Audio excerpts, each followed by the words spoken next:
Okay, so we're going to finish this week we're going to finish chapter 12. This is just the second part, not the end of it for this set of videos. Before we get into more of chapter 12, we're going to talk about exam 1. So exam 1 is going to be next week on Wednesday, February 11th at 11 a.m. In the classroom, which is put in 141, where we've done the participation quiz, where we did all that kind of stuff, where we do the normal kind of practice. You're going to have 2 hours. It'll be 11 to 1. You should bring a calculator. It does need to be a scientific calculator. I don't want to have no graphing calculators or anything like that, just doing calculations. We don't need to graph anything, so as simple as we can get. There will be a periodic table and useful information that'll be provided with the test. They're posted on Blackboard in the exam 1 folder on the main page. It's below this week's module. I encourage you to take a look in there. You can see what will be provided, what you don't need to memorize. Like you don't need to memorize the periodic table, but there's also like polyatomic ions listed in there.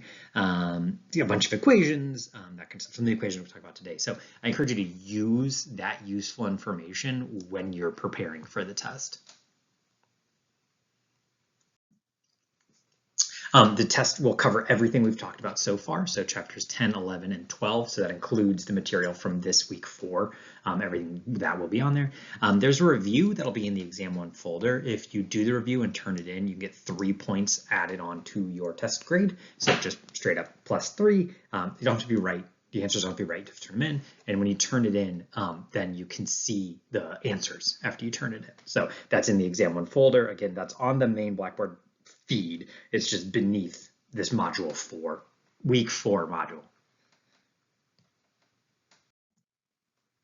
So the format of the test is going to be free response. So it's going to look like the chapter 10 participation quiz that you did. And again, there will be bold and underline instructions when I'm looking for something beyond the answer.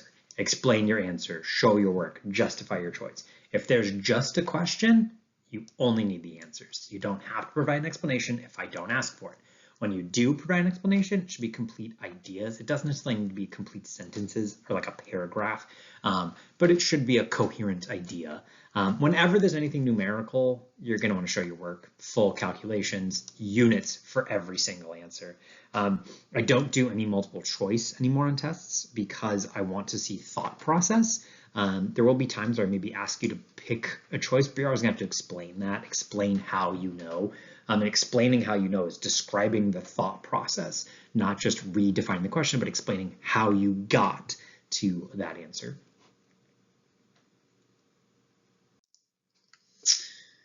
Okay, when it comes to studying, one of the things is week 4, it covers this chapter 12 material. So do the participations, do the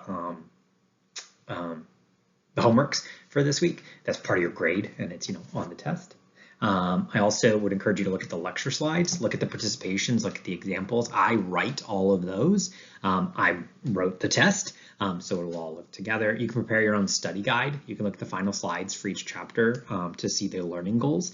They're also in the week modules under the learning resources document. Take a look at those. How does your study guide compare to what I think you should know?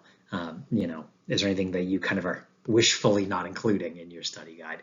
Other than that, you have taken a lot of tests at this point in time. What sort of strategies work, what don't?